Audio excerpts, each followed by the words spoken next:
नमस्कार मंडळी.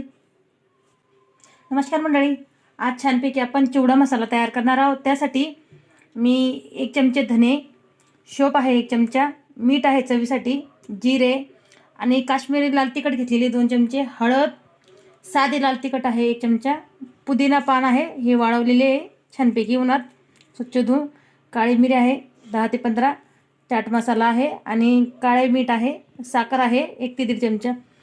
धने, शोप आणि जिरे आणि काळी मिरी आपण थोडे फक्त गरम करणार आहोत मसाला आणि मिक्सरमधून छान बारीक पावडर करणार आहोत. मसाले मी थोडे गरम करून घेतलेले आहे. आता आपण मिक्सरमधून छानपैकी पावडर करून घेणार.